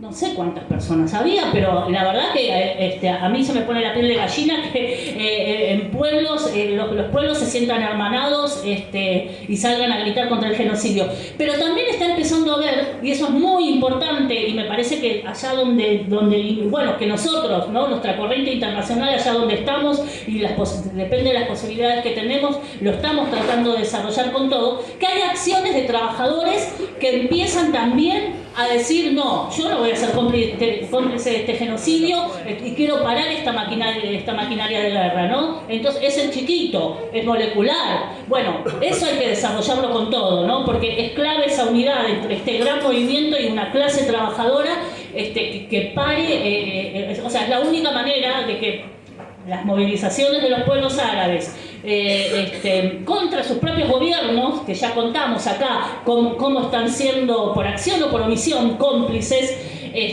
las movilizaciones enormes que se dan en esos estados imperialistas, criticando abiertamente a sus gobiernos, ¿no? Por el apoyo que se traduce concretamente en ventas de armas, de pertrechos militares, de ayuda diplomática, etc. Pero también con una clase trabajadora que empiece a retomar las mejores tradiciones del movimiento obrero internacional y que diga yo no voy a permitir un genocidio. Bueno, ese es el germen y esa es la gran debilidad que está teniendo el Estado de Israel hoy con todo lo que está surgiendo del otro lado. No todo es como vemos acá, las persecuciones que es y que las hay en los estados imperialistas. Contaba lo de nuestro compañero Anas en Francia, acá Vanina Biasi y Bodar también, bueno, y en muchos lugares, en Estados Unidos también, ¿no? Incluso, no sé, Trump hasta amenaza como le gusta hacer a este tipo, hasta a quien fue electo McNamara, quien fue electo en la interna demócrata, claro. Bueno, me parece que tenemos que tomar conciencia, como decía Pato, y hacer todos los esfuerzos posibles. Bueno, mañana, ya eso lo mencionó Luca, ¿no? Mañana es concreto, mañana tenemos que estar todos a las 3:30, 4 de la tarde en Corrientes y Callao, invitar a nuestros amigos, familias, etcétera, porque tenemos que acá decir, bueno, no vamos a permitir, pese a las adversidades que tenemos, ¿no? Tenemos que discutir con todo el mundo eso y decir, escúchame, hay gente que se está jugando su vida, vos no te vas a movilizar contra un genocidio. Me parece que en eso tenemos que ser mucho más categóricos, más firmes, ¿no? Pero pensando esto, ¿no? Que hoy es la primera vez que Israel tiene esa debilidad estratégica. No sé, hay sectores de la intelectualidad árabe e incluso hasta de sectores israelíes que dicen ¿no se estará convirtiendo en un estado paria Israel? Paria en el sentido de un estado que va hacia la barbarie, ¿no? O hacia la disolución. Bueno, esa me parece que es una gran pregunta a pensar. Ahora, la crisis interna que tiene Israel, que no se vio nunca, yo repito, ¿no? Judíos israelíes portando las fotos de los nenes asesinados. Hoy en Izquierda Diario publicamos una nota también del Haaretz, de Gideon Levy, que es un periodista que escribe ahí en Haaretz, un judío de israelí, y el tipo retomando el nombre, no recuerdo ahora el apellido, bueno, de uno de los grandes combatientes del gueto de Varsovia, dice, si viera lo que está pasando ahora y lo que está haciendo Israel, se vuelve a morir este hombre. El gueto de Varsovia, bueno, capaz que seguramente muchos sabrán, ¿no? Que fue una gran resistencia al nazismo encabezada por judíos que eran socialistas, que eran trotskistas, que pertenecían al BUN, que es era un partido obrero judío. Bueno, eran 500 hombres y mujeres hacinados en un gueto, sufriendo hambrunas, etcétera, bajo el nazismo, que se enfrentaron y volvieron locos por mucho tiempo a la CSS. Bueno, nosotros queremos retomar esas tradiciones, ¿no? Pero volviendo a lo más concreto, para pensar esta cuestión, ¿no? La debilidad en la que entró Israel, porque no es solamente, lo quieren presentar como una crisis del gobierno de ultraderecha de Netanyahu, el amigo de Trump y de Milei, pero no es solamente eso, porque lo que está pasando en todo el mundo con el movimiento que contaban acá los compañeros tiene que ver precisamente con qué implicancias tiene para ese territorio, para esa región, y sobre todo para el pueblo palestino, que es brutalmente oprimido, esta debilidad que hoy estamos viendo en Israel de conjunto, como Estado, ¿no? Porque yo pensaba, no hay posibilidad de una convivencia allí pacífica entre árabes, judíos, otro paréntesis, hoy estoy llena de paréntesis, pero digo, para recordar también que no son, los palestinos son la gran mayoría, pero allí hay drusos, hay beduinos, que también son oprimidos históricamente por todos los gobiernos israelíes. Entonces, me parece que hay que pensar esas cuestiones. Hay un mundo profundamente en crisis, con imperialismos en crisis, pero armándose hasta los dientes siguiendo apoyando un genocidio y un Estado que es un enclave ahí, pero cambió. El genocidio produce algo que nunca se vio en Israel, con jóvenes judíos israelíes que también denuncian ese genocidio, ¿no? Y que allá, yo les puedo asegurar que hay que ser muy valientes para ir hasta, por ejemplo, las cercanías de Gaza, y ponerse entre Gaza y el ejército o los colonos que están allí, ¿no? No es joda, allá en Israel nada, te echan de los laburos, bueno, porque es un estado policíaco. Bueno, así es Israel, así se sostiene. Por eso es profundamente reaccionario y por eso hay que tener odio. Así como tenemos el odio de clase contra las burguesías, los gobiernos, este Estado que hoy está cometiendo este genocidio y el salto que dio, pero que nació con crímenes, ¿no? Como les contaba antes. Bueno, nada, yo para un poco por ahí mire eso, pero si les parece, ahora te doy. Sí. Bueno, la idea es ahora abrir preguntas, reflexiones de ustedes, los que quieran, pensamientos, dudas también, sobre todo teniendo en cuenta que la idea de esta charla es fortalecer este movimiento que charlábamos antes en nuestro país, que eso tiene implicancias concretas, empezando por la marcha de mañana, ¿no? Empezamos por ahí en lo inmediato, pero bueno.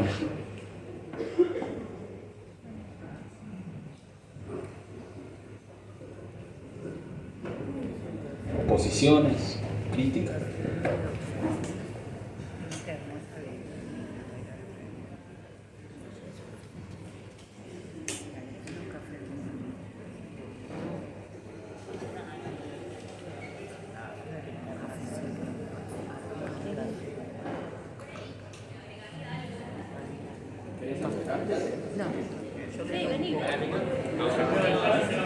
Así te escuchan todos. Chicos, a ver si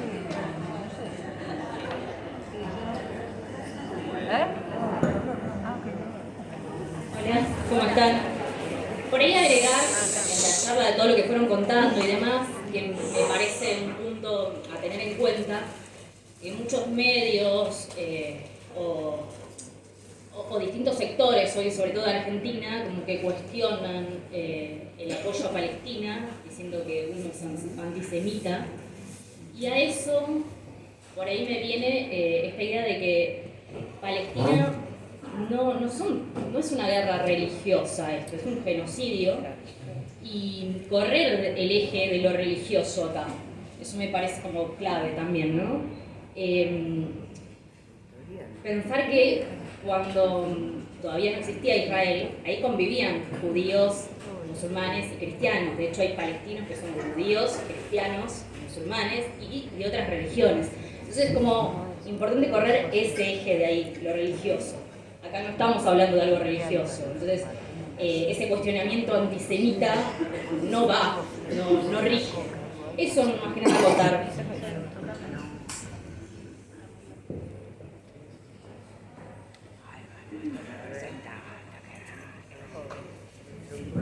Hola, yo voy a plantear 3 puntos, voy a ver si me los acuerdo. Por un lado voy a retomar lo que dijo recién la compañera. Me parece que lo que tenemos que denunciar es a la Daya por antisemita. Porque semita son los palestinos, hablan árabe. El Estado de Israel recuperó el hebreo, que es una lengua semita, pero artificialmente, con la construcción del Estado. Entonces los antisemitas es el Estado de Israel, no los que defendemos a los palestinos. Otra cosa que se me había ocurrido es que yo hace tiempo que no estoy militando, volví a militar ahora, pero tendríamos que, me parece, pensar el tema de la multietnicidad y la multinacionalidad, por lo que decías vos de los drusos. Palestina siempre fue una tierra muy diversa. Siempre hubo muchos pueblos de pasada, o invadían o vivían, pero siempre hubo muchos pueblos distintos. Retomar lo de la laicidad. porque tiene razón la compañera, no es un problema religioso para nada.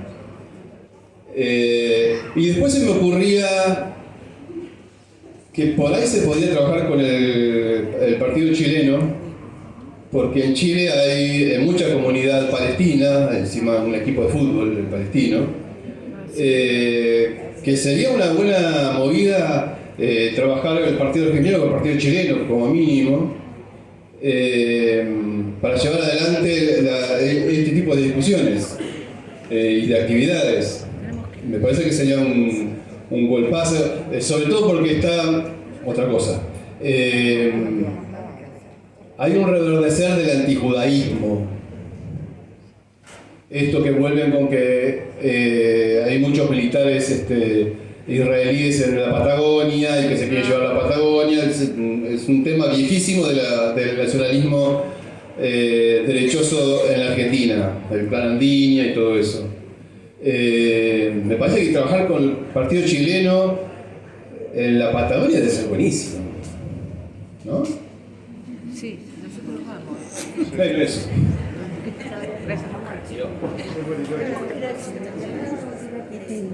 Yo me quedaba pensando por esto que planteaban antes, que yo creo que da para otra charla, incluso creo que los que estudiamos humanísticas podríamos ayudar a ahondar un poco más en el tema sobre la subjetividad que viene acompañada del genocidio, porque efectivamente cuando uno escucha los testimonios de los colonos israelíes, ahí les recomiendo una sedilla de videos que publicó un medio inglés que se llama The Guardian, que hace entrevistas a los colonos. Hay una noción de semejanza humana que se rompió, en el sentido de que plantean que los palestinos no son humanos. Es decir, para que se habilite la idea de que está bien asesinar niños, mujeres, a mansalva, hay algo ahí, hay un quiebre subjetivo que efectivamente está roto, en el sentido de no ver a los otros como semejantes. Y, claro, es la deshumanización que es el primer paso para cualquier genocidio, ¿no? Desde la conquista de los españoles en adelante, uno ve cómo han construido la subjetividad los imperialismos, los estados ocupantes, etc. Y el primer paso es la deshumanización. Y algo similar a eso ocurrió con el Estado argentino, ¿no? El Estado argentino está fundado en función de una masacre a los pueblos originarios. Eso es así. Eso es así. Acá, bueno, está Raúl Godoy, compañero ceramista de Sanur, que está muy en contacto con las comunidades mapuche de ahí. Pero sin duda alguna, eso me lleva, o nos tendría que llevar a pensar a algo que Ana una vez se preguntaba en una cena que habíamos hecho, de bueno, ¿por qué la ideología sionista se alojó tan bien en la comunidad y la sociedad argentina? Bueno, puede ser que algo de eso tenga que ver, ¿no? Este quiebre de la semejanza humana necesaria, que es parte de la ideología misma, ¿no? Y por último, lo que... No, bueno, está bien. Sí.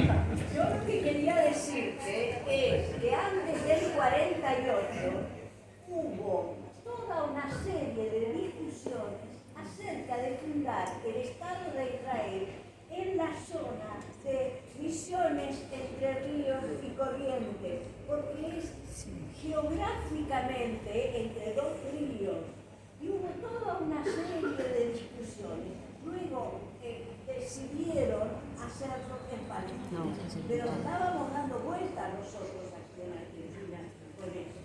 Y lo que vos señalás de la conquista del desierto es así. Sacar, vamos, invadimos, matamos y este territorio es nuestro. Una de las características del Estado de Israel concretamente y de los sionistas es tergiversar eso diciendo son antisemitas. Es decir, eso es constante este tergiversar. La valla, el compañero la valla, cualquier cosa es un ataque antisemita. Pero se pone dinero para matar, se pone dinero para las armas, se hace todo, se tiran bombas en hospitales, en escuelas.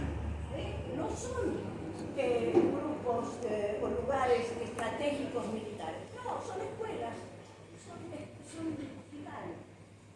Perdón, que hablé con tanto énfasis. No, está muy bien, tiene toda la razón la compañera, la verdad. Incluso esto, ¿no? Que por ahí acá lo tocamos poquito, pero está buenísimo esto que trae, que también el compañero dijo, ¿no? Cómo también combatir esa gran mentira, ¿no? De que el antisemitismo, de que el antisionismo es antisemitismo, ¿no? Porque es en lo que se basa, cuando yo decía, ¿no? El cuentito, la gran mentira, más que cuentito de Israel, de derecho a la defensa. Y que, exactamente, sí. Bueno, entonces también hay que desenmascarar, ¿no? Eso. Primero, nada, una cuestión ya del origen de los pueblos, sí, son semitas. Ambos pueblos son semitas, entonces desde ese punto de vista es medio raro, ¿no? Defender a un pueblo semita y ser antisemita. Y después, también que me parece que tenemos que, yo insisto también, ¿no? Que es lo que queremos, por lo menos nosotros también desde nuestra corriente, desde el PTS y la corriente internacional, recuperar, ¿no? Esa tradición del movimiento obrero revolucionario, de revolucionarios también, que concretamente, ¿no? que lucharon contra el antisemitismo en su época. Yo nombraba, ¿no? Algunos solamente, bueno, a Trotsky, Rosa Luxemburgo, pero hubo muchos que se plantaron desde ahí. Entonces, eso me parece como para desenmascarar un poco no, hay que desenmascararlo porque es el verso, y es la excusa que incluso ponen para perseguir a compañeros, como Anás, que es acusado de apología del terrorismo solamente por escribir en una red que defiende al pueblo palestino, o como acá el caso de como les decíamos, ¿no? De Díaz y de Bodar y de muchos compañeros, o el ataque profundísimo que sufrió Miriam también en el debate presidencial que fue el otro día, ¿no? Cuando empezó todo, precisamente tildándola de antisemita, amenazas, etcétera, por defender al pueblo palestino. Incluso está bien lo que cuenta, ¿no? la compañera de cómo el sionismo al principio decía que era una corriente, entiendo yo, minoritaria, ¿no? Incluso del sionismo, que decía, bueno, o Palestina o Argentina, pero como el sionismo después ganó, digamos, dentro del sionismo ganó la posición de también, usemos la base religiosa, la cuestión religiosa, ¿no? De la gran tierra, el gran Israel, ¿no? Algo que está nada más que en la Torá y en la Biblia. El sionismo de origen laico. Claro, sí. Odiaban al judío de gueto. Totalmente, sí, lo despreciaban. Por eso yo decía que surgió como parte de un sector de la burguesía financiera judía. Perdón, lo que ocurre es que en el gueto de Varsovia eran judíos pobres. Claro. Eran judíos pobres, eran judíos trabajadores. Bueno, esa es la cuestión de clase que hay. Que se mete. La otra cuestión, soy tan vieja, que cuando yo era una niña y no quería tomar la sopa, mi padre me decía, esa sopa que vos despreciás, los niños del gueto de Varsovia la necesitan, la sopa te quedaba.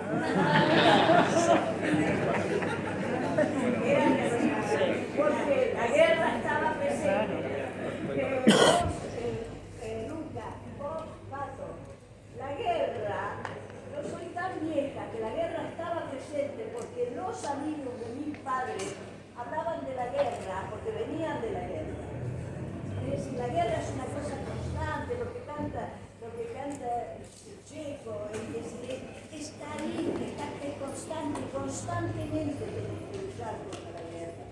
Eso lo vieron ustedes, ¿no? Constantemente. Yo ahí sumo una cosa y seguimos abriendo, pero así después por ahí. Un punto también por el resurgir de tendencias antijudías. Para mí ahí hay un problema, en el sentido que si no hay un gran movimiento de judíos mínimamente contra el genocidio, es imposible que no surja. O sea, porque los aspectos incluso reaccionarios de Hamas, que tienen una estrategia teocrática, etc., después los tipos siguen reclutando gente porque se cruza con una cuestión que es de resistencia anticolonial. Entonces, desarrollar un enorme movimiento como el que se está desarrollando, hoy leía la misma nota, esta la del Haaretz, incluso, que es bastante progresivo por las dos que contaba Luca, que es un diario, además no es un diario nuevo, es un diario que tiene como un siglo y pico, digamos, o sea, digamos, no es un diario cualquiera, digamos, un portal que se abrió en Israel, no, es un diario de tradición liberal, que incluso esta nota que mencionaba Mirta, que yo contaba, que es la que se pregunta, pero dice, bueno, dice esto, los héroes del gueto de Varsovia se morirían de nuevo si se enteraran que los judíos estamos haciendo, y dice, se llega y dice, estamos a las puertas de un genocidio. O sea, para él todavía no es un genocidio, pero el tipo va haciendo una cronología y llega a la misma conclusión. Por lo que decía, dice, se ocupa un territorio, se expulsa, es un territorio de ocupación, se expulsa, o sea, trata de ciudadanos de segunda a los otros que están, se los demoniza, se busca una posición victimizante para poner al otro como un enemigo, el enemigo es subhumano. Su ruta, dice, no, se los desplaza, dice, como a los judíos, la Alemania nazi los quería desplazar hacia el oeste, hacia Polonia, etcétera, donde después sea lo del gueto de Varsovia, etcétera. Y después, cuando ya no se los puede desplazar, se los termina eliminando, que es lo que está haciendo Israel, porque desplaza del norte de Gaza hacia el sur está cerrado por Egipto, ¿dónde va esa gente? No tiene lugar. Entonces, un punto por eso. La única manera de que no surja por derecha también un movimiento contra el pueblo judío es que haya también judíos diciendo no en nuestro nombre. Por eso impulsar desde la comunidad judía es clave. Eso lo viene diciendo un tipo que Feldman, no me acuerdo el nombre, que lo entrevistó Fernando Rosso, salió una nota muy bien que decía, ojo porque Israel puede ser la tumba del judaísmo, porque se está dando vuelta, porque si Israel queda totalmente asociado a eso, bueno, no sé, como perspectiva de cultural, religiosa de un pueblo, digamos, con su cultura, ¿cuál es? Bueno, no sé si vieron, pero hay videos de sectores de jóvenes de Israel que son brutales, ¿no? Brutales, es una cosa despreciable profundamente. El segundo punto era el de las ligazones económicas, que son las que tenemos que denunciar, porque acá también el sionismo, ¿cómo opera? El sionismo opera, como decían, se defienden como religión y atacan como Estado, pero ataca como Estado con sus burguesías. O sea, acá la DAIA no es que es la DAIA defendiendo los judíos, defienden negocios, defienden Mekorot, defienden los distintos negocios financieros, militares, etc. Cuando contábamos lo de Egipto, Luca contaba bien lo de los ejemplos de Egipto, del gobierno y las relaciones comerciales con sus burguesías. Pero si uno va leyendo todos los países de la región, es lo mismo. En Marruecos pasó lo mismo, había un movimiento pro-Palestina, el gobierno dice que es pro-Palestina, hay una movilización, los reprimen, los matan no, pero digo, los reprimen brutalmente. Y empiezan a surgir, a mí una cosa que me llamaba la atención, que tiene que ver con lo de Chile, es que uno va leyendo y empieza a ver cómo, por ejemplo, en Marruecos, como ilegalizaron las movilizaciones, van a los puertos y boicotean los barcos que van a Israel, etc. Pero lo que están defendiendo son negocios, o sea, el negocio armamentístico, el negocio de las telecomunicaciones, lo de Mekorot. Bueno, ahí estaban saliendo distintas, todo lo del Comité en Apoyo a Palestina va sacando distintos empresas, digamos, y liando su relación, McDonald's, Starbucks, Spotify, etc. Pero hay negocios, o sea que cuando acá la DAIA ataca, defiende un enclave colonial que son negocios en la región. Punto, porque si no nos vamos perdiendo, digamos, en esto, en entrar en que es una guerra religiosa, etc. Y bueno, eso si quieren vean, está el informe Albanese, Francesca Albanese, que agarra también los negocios de la ONU, o sea, no tampoco, no es que son, pero agarran los negocios, un informe donde dice, estos son los negocios de esta empresa militar, con este gobierno, con esto, bueno. Y lo último, porque para mí es un gran movimiento, que yo, alguno por ahí ya lo escuchó, pero a mí me interesa puntualmente destacarlo, lo que es un gran movimiento juvenil. Para mí hay algo más. O sea, hay un gran movimiento juvenil, pero yo contaba la anécdota, pero porque me entró, digamos, de una de estas noches donde estábamos en los hoteles y entonces nos decían, acá se llevaron 5 de allá, 6 de allá, etcétera, que por ahí ahora ya parece más tranqui, pues además, bueno, te deportaban, tampoco era ninguna cosa terrible, pero en el momento había un poco de tensión en el ambiente, digamos. Porque 300 personas que iban mandando mensajes y entonces vos decías, bueno, golpean la puerta, digamos, y nos llevan al aeropuerto. Y ahí aparecían, escribían las mujeres españolas contando decían, están haciendo lo mismo que hacía el franquismo en España. Decía, quieren meter terror. Cabeza fría y pensemos cómo tenemos que actuar y cuál es nuestro objetivo.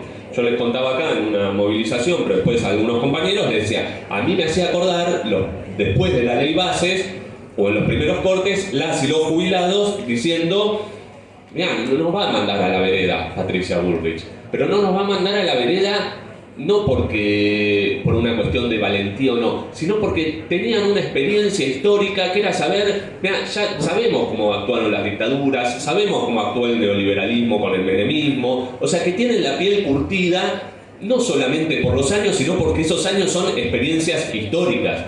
En las movilizaciones estas que íbamos con Luca, había gente grande, cuando decíamos había gente grande en silla de ruedas, era impactante ver a una persona grande en silla de ruedas en medio del desierto diciendo yo quiero pasar contra la policía para llegar a Gaza.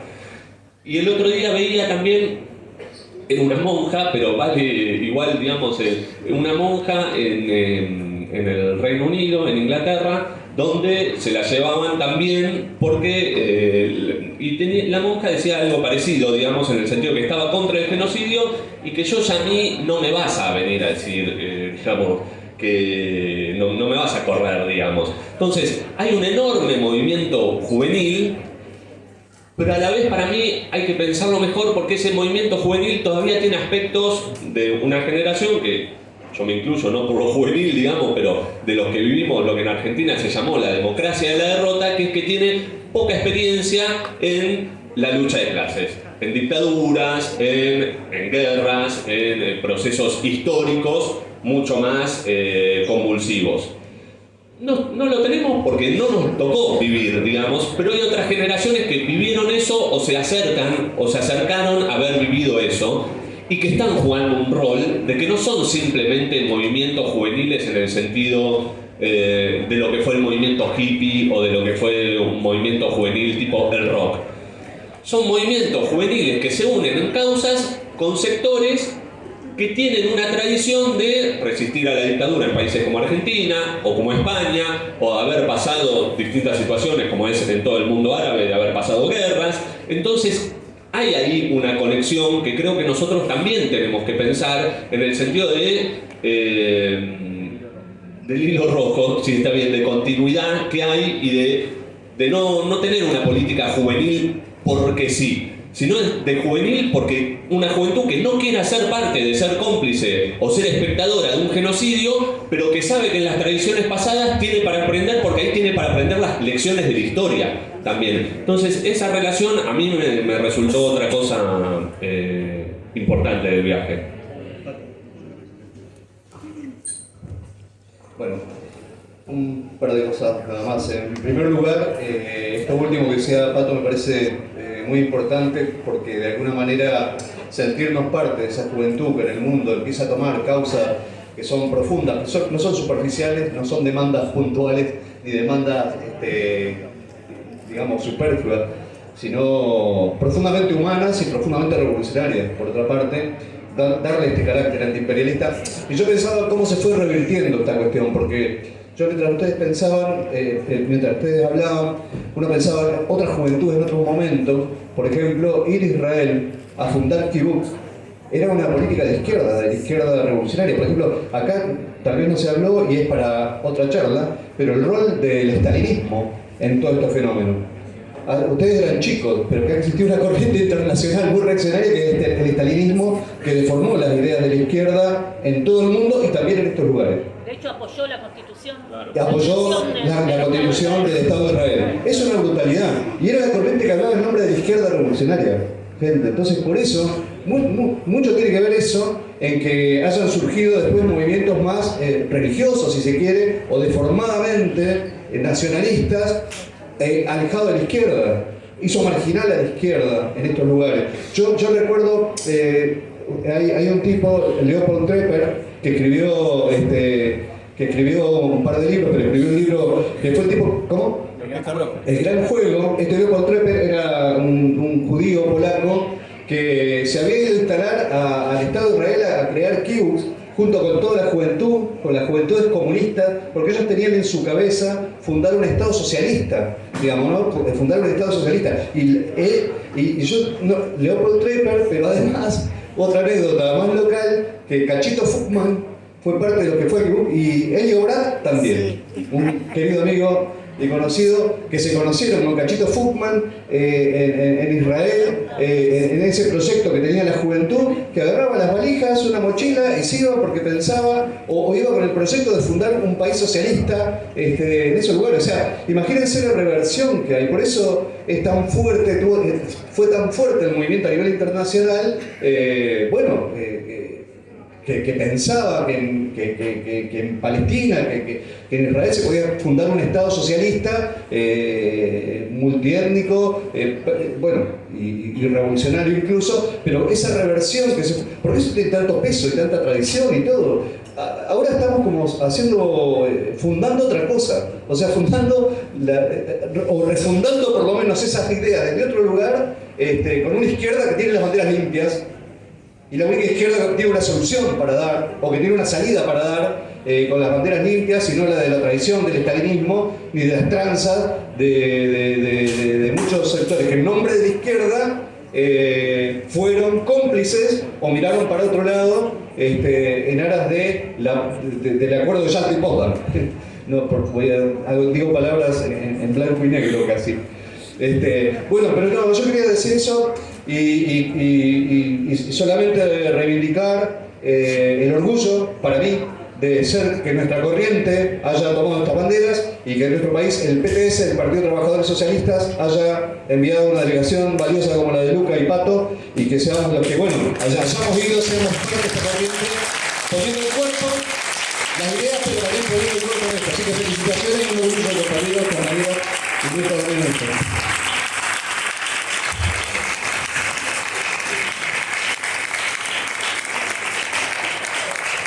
Bueno, no sé si alguien más me gustaría tomar la palabra o decir algunas cosas más, pero creo que mañana tenemos un primer paso, que es la movilización, que es una cita de honor a las 3 de la tarde en Callao y Corrientes, una movilización convocada por el Comité en Apoyo a Palestina, por distintas organizaciones de apoyo a Palestina, distintas organizaciones, que es fundamental tomar en nuestras manos, pero más allá de mañana creo que tenemos una tarea muy importante, todos los que estamos acá, no solo de replicar lo que está sucediendo, porque no sé si habrán notado, pero en las redes sociales, por lo menos en la Argentina, todo lo que tiene que ver con Gaza y Palestina tiene un bloqueo algorítmico. Eso es así. No se desesperen si le va mal a las cosas que publican, porque le va a ir mal porque hay palabras clave que el algoritmo las tira abajo. Eso es así. Vos decís Gaza, el algoritmo te la tira abajo. Palestina, lo mismo. Genocidio, lo mismo. Sin embargo, eso no tiene que abrumarnos, porque son los desafíos que tendremos que superar para estar del lado correcto de la historia, como decían antes, porque en última instancia es la única vida en ese sentido en este mundo que vale la pena ser vivida, ¿no? Poner el cuerpo, incluso poner la vida si necesario por esta causa. Así que yo creo que tenemos una tarea fundamental que mañana tiene una cita concreta, pero después que creo que tenemos que replicar publicar todo el tiempo iniciativas para difundir lo que está sucediendo con el pueblo palestino y la masacre en Gaza, justamente abrir discusiones de este tipo y sobre todo también interpelar a personas que capaz no son de izquierda, que capaz no son trotskistas, que incluso capaz son peronistas, pero que les corre algo de sangre por las venas y que quieren denunciar lo que está sucediendo. Y yo creo que esa tarea, la única fuerza política, como decía Raúl recién, que tiene las manos y los pies libres para hacerlo y llevarlo hasta el final, es la izquierda. Esa es la realidad. El peronismo no lo va a hacer, no lo va a hacer el radicalismo, mucho menos lo va a hacer el mileísmo, que dicho sea de paso es un gobierno que está altamente en crisis. Y tenemos una cita de honor también muy importante, que es el 17, en la calle, en Congreso, con los trabajadores de Garrahan, con los trabajadores de Pedido de Seco, con los trabajadores de Geogalo, con los trabajadores del Astillero Río Santiago y tantos otros que la están peleando para terminar de una vez por todas con este gobierno de mierda y con el imperialismo no solo acá, sino en todo el mundo. Por mi parte, eso. Muchas gracias, compañeros.